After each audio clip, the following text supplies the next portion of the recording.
विधायक मेवा सिंह जी एक हल भेंट करके उनका स्वागत करेंगे। मेरा आप सबसे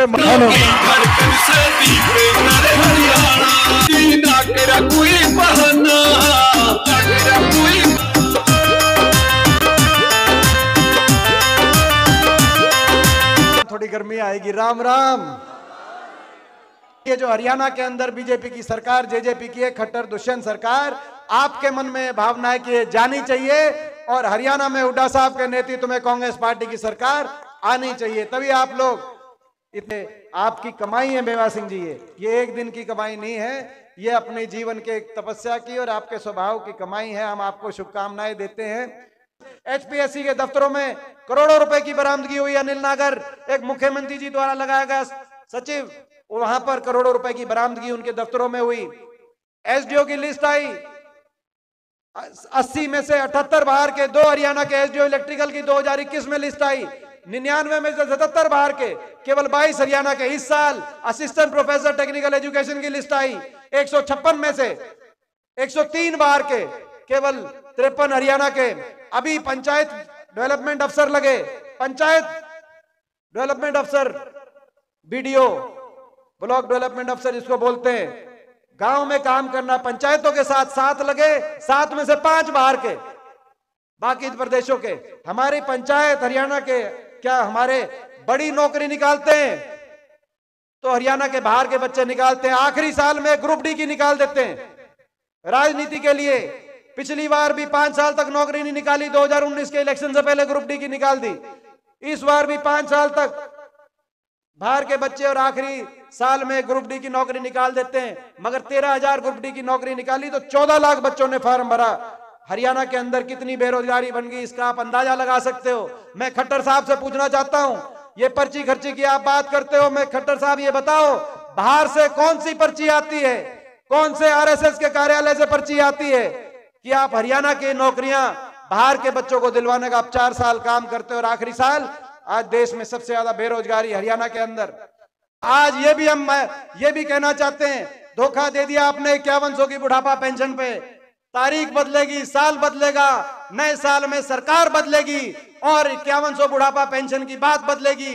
जिस दिन कांग्रेस पार्टी की सरकार बनेगी, हुड्डा साहब के नेतृत्व में देश में डंके की चोट पर 6000 बुढ़ापा पेंशन हर बड़े बुजुर्ग को दिलवाने का हम काम करेंगे। कोई रोक सकता तो रोक के दिखाए। आज हम ये कहना चाहते हैं, 5100 बुढ़ापा पेंशन के आधार पे कह दिया, समझौता कर लिया दुष्यंत चौटाला ने, लोगों को धोखा दे गया, विश्वासघात कर दिया। आपको याद होगा पिछले 2019 के चुनाव में लोग इस सरकार को नहीं चाहते थे, सरकार से दुखी थे, सरकार को बदलना चाहते थे। यही कारण था 14 मंत्री सरकार के उतरे, 14 में से 12 मंत्रियों को लोगों ने वापस नहीं जाने दिया।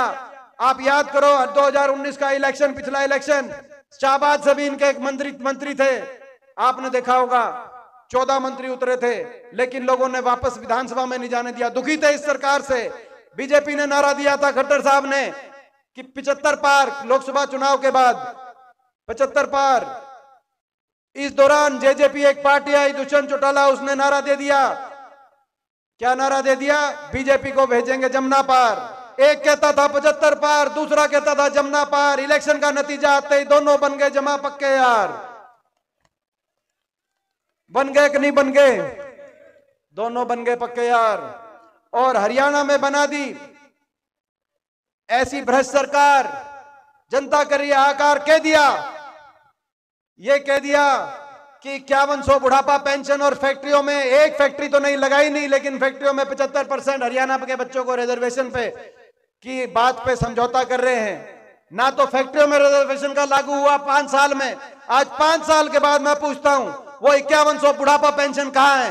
5100 बुढ़ापा पेंशन का समझौता नहीं था, अपने भ्रष्टाचार के मुकदमे फाइल बंद कराने का समझौता था। हरियाणा में महकमे बांटकर एक दूसरे, कोई शराब का महकमा ले गया, कोई माइनिंग का महकमा ले गया, कोई खनन का महकमा ले गया, कोई एक्साइज का महकमा ले गया।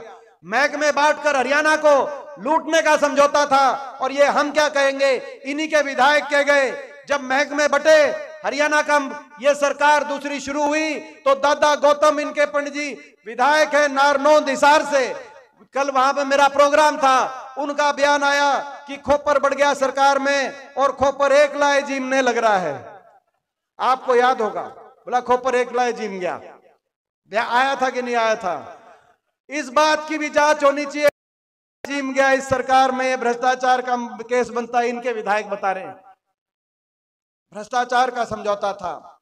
मैं चुनौती देता हूं जेजेपी वालों को, मैं चुनौती देता हूं। पिछली बार तो 10 विधायक आपके आ गए थे जमुना पार के नारे से, लेकिन आपने बड़ा विश्वासघात कर दिया है बड़े बुजुर्गों के साथ, अपने मतदाता के साथ, जिन्होंने जमुना पार बीजेपी को भेजो के नाम पे वोट दी। इस बार मैं चुनौती देता हूं, आपको कितनी तकलीफ हो मुझसे, लेकिन मैं चुनौती देता हूं। हम ईमानदारी से लड़ाई लड़ रहे हैं। 90 सीट है हरियाणा की, छुट्टी बोलते हैं, 1 सीट से आप अपना जमानत बचा के दिखाना। आपने इतना बड़ा विश्वासघात किया है, जनता वोट की चोट से उस विश्वासघात का जवाब देगी। ये ऐसी सरकार, मगर दुख इस बात का है, बेरोजगारी में, महंगाई में, भ्रष्टाचार में, नशे में हरियाणा नंबर 1 बन गया। इस बात का दुख है। विकास की पटरी से उतर गया हरियाणा, इस बात की टीस है मन में। लेकिन उससे भी बड़ा दुख इस बात का है कि इस सब के बावजूद घमंड में भी नंबर 1 बन गया। सरकार के घमंड में नंबर 1, हर बात में घमंड, इतना अहंकार।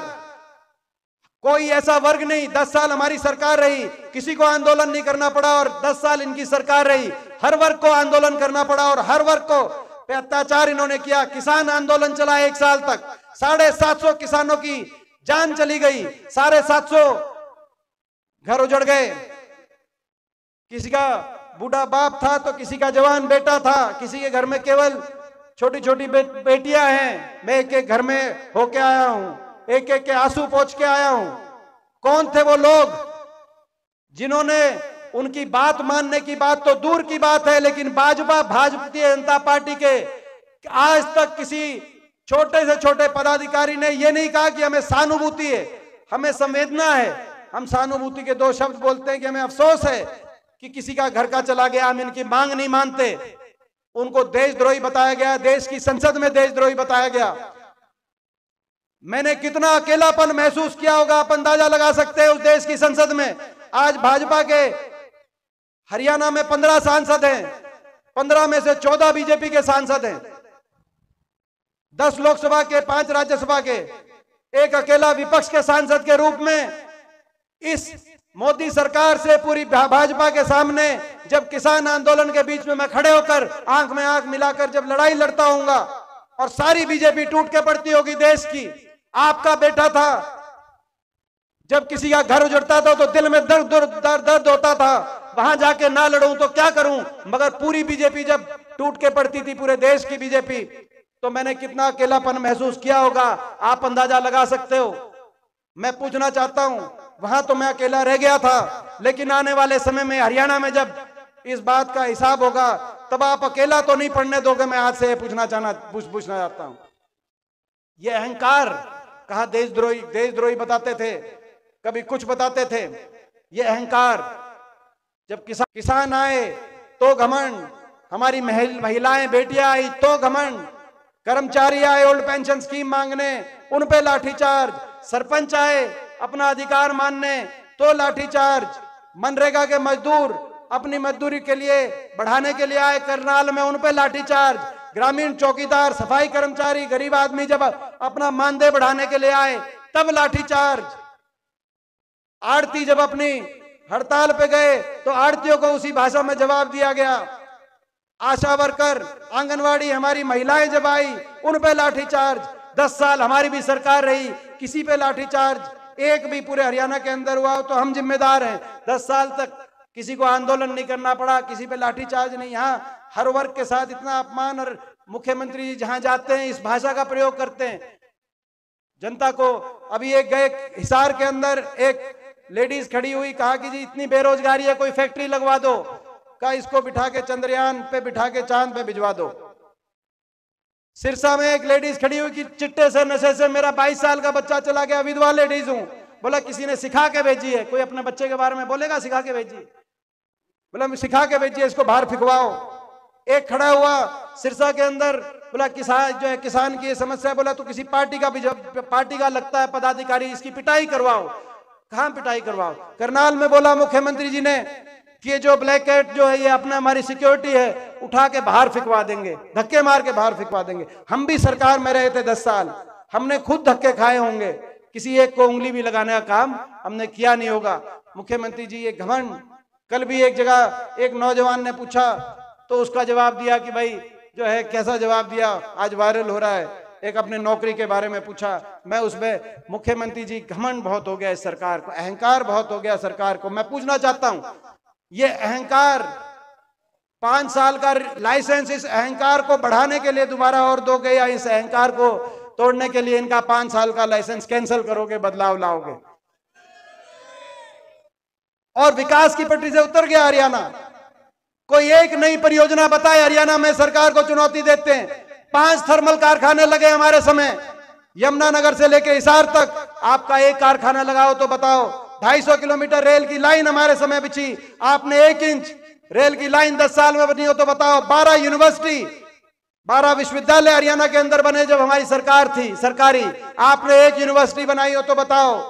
17 राष्ट्रीय संस्थान जिसमें एनआईडी कुरुक्षेत्र भी शामिल है, उस समय हरियाणा के अंदर आए। आपका एक संस्था आया हो तो आप हरियाणा बताओ। 4 लाख गरीब परिवारों को प्लॉट मिले, आपका एक प्लॉट मिला हो तो आप बताओ। इस सरकार के अंदर किसी एससी वर्ग के भाई को कोई प्लॉट मिला हो, कोई मकान आया हो सरकार की तरफ से तो आप उसका बताओ। उस समय 81 किलोमीटर मेट्रो आई, आप 1 किलोमीटर मेट्रो, 1 खंबा मेट्रो का कहीं आगे आए हो मुख्यमंत्री जी, वो बताओ। एक परियोजना बताओ।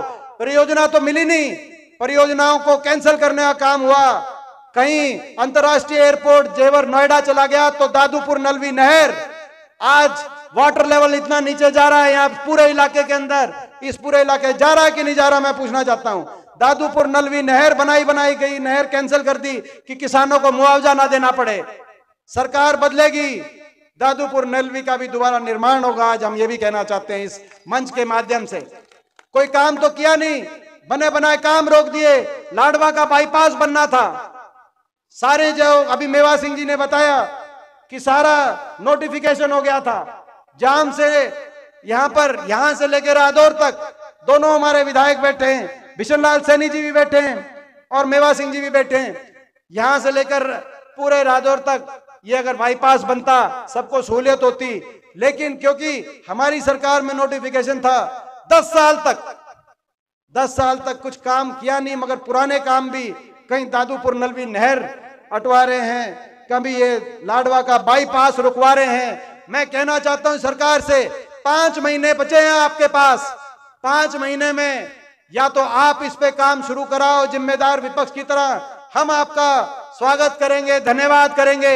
नहीं तो सरकार बनते ही पहली कलम से, मेवा सिंह जी ने जो आज बात कही है, पहली कलम से सर आज या लाडवा में आपने जो यहाँ पे सर्दी की परीक्षा दी है, जैसे ही सरकार बनेगी, जब सरकार बनते ही यहीं पे हम रैली करेंगे, यहीं सभा करेंगे, उसका हम निमंत्रण देके जाते हैं आपको। और लाडवा के बाईपास का पत्थर रख के जाएंगे जो पहली मीटिंग करके। आज हम सरकार को यहाँ चुनौती के साथ कहना चाहते हैं, नए साल में हम संकल्प लेते हैं, नए साल में सरकार बदलेगी। 750 किसानों की जान लेने वाली सरकार, अत्याचार करने वाली सरकार जाएगी। हरियाणा में किसान को न्यूनतम समर्थन मूल्य की गारंटी देने वाली, देश में सबसे ज्यादा पॉपुलर धान और देश में सबसे ज्यादा 450 क्विंटल गन्ने का भाव देने वाली सरकार हरियाणा में आएगी अगले साल। ये हम आज संकल्प लेते हैं।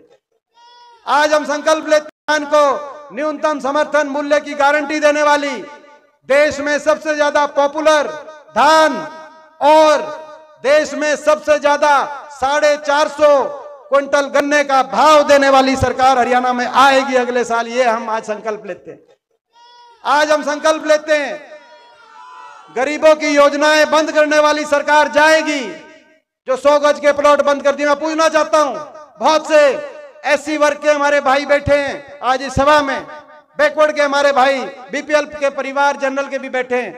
एक भी प्लॉट मिला 10 साल में? मैं पूछना चाहता हूं किसी को मकान मिला? जो इंदिरा आवास योजना के मकान आया करती, मकान मिला ना प्लॉट मिला।